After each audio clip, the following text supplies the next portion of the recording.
Brooklyn's big three securing the bag. Kevin Durant already got paid, signing a reported 4-year, $198 million contract extension. And now the Nets fully expect to have all of their big three signed to contract extensions before training camp even starts. General Manager Sean Marks said as much Wednesday before their Summer League game against the Bucks. Kevin Durant already has been extended, and Marks confirmed long-term deals for the Nets' other superstars, James Harden and Kyrie Irving, shouldn't be far off either.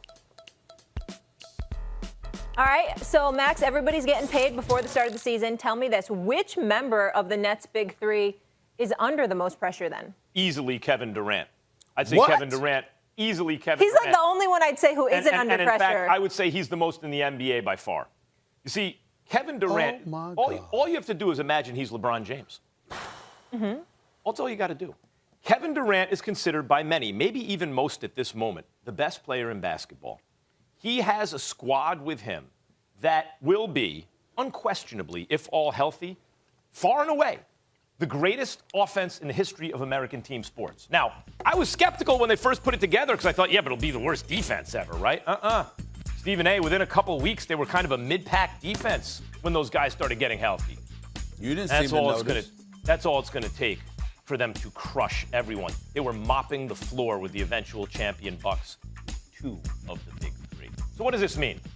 It means that KD, the best player in the world, if everyone's healthy, must win the chip. Must. There is a lot of downside. There's upside in surrounding yourself with a super duper duper team like KD did, because you can win the championship. And whether people think you stack the deck or not, they start thinking of you differently.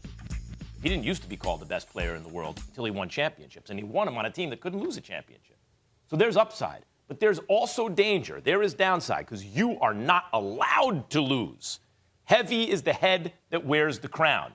KD is wearing the crown. He will get the credit. He will get the blame. You're insane. Absolutely insane. He's not going to get the blame.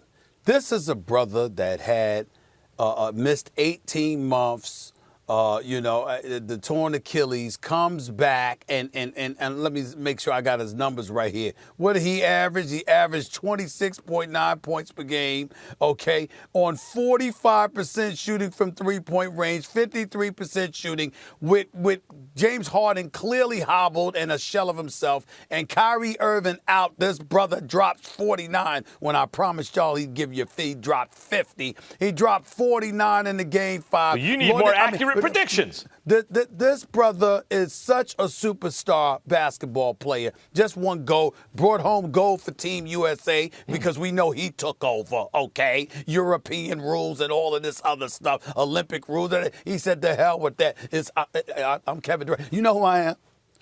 You know who I am. That's what he did, okay? That's what he did. And here's the deal. When you look at James Harden, if you want to sit up there and talk about KD and it's on him because he's responsible for bringing everybody together, remember, Steve Nash ain't the coach if Kevin Durant doesn't approve, and James Harden and Kyrie ain't there if Kevin Durant doesn't approve.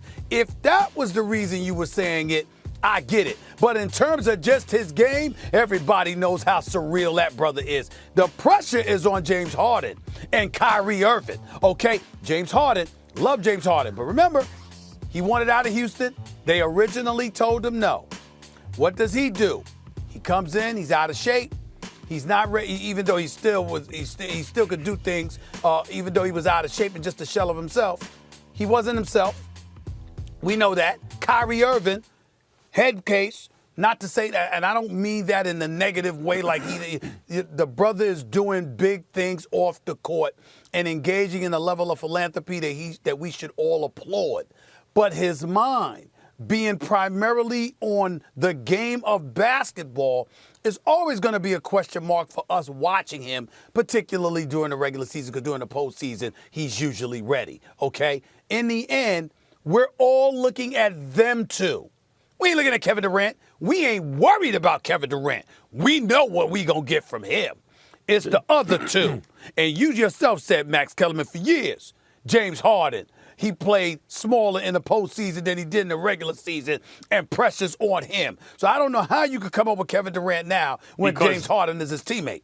Because this is KD's team. History will I agree with that record part. this. If they win, as him being the best player on a championship team. If they lose, it's KD's Nets that lost when they had no chance to lose if they were healthy. If they somehow lose, it's on KD. Yep. And if not, if we're saying not, then we all have to acknowledge that there is a different standard for LeBron. It is a different If you're saying standard. there's a different standard, then you should just admit LeBron's still the best player in the game. No, I'm not going to admit that because I know what the hell I'm watching. But what I'm saying to you is this, Max, because LeBron is bigger than just the game of basketball. Kevin Durant wants to hoop all day, every day, even though he's got 35 ventures and he's doing a lot of things in the business world. He's really just a hoop. He's really perceived as just a hooper. LeBron James is an iconic figure that's viewed as transcending the sport. And more importantly, with Kyrie and James Harden, because they are who they are, we don't ignore them. They don't fly under anybody's radar. They're that big themselves. LeBron is That's expected the issue. every time he has a chance to win the championship. If LeBron was on an unbeatable super team, and once it was perceived he was, first year in Miami,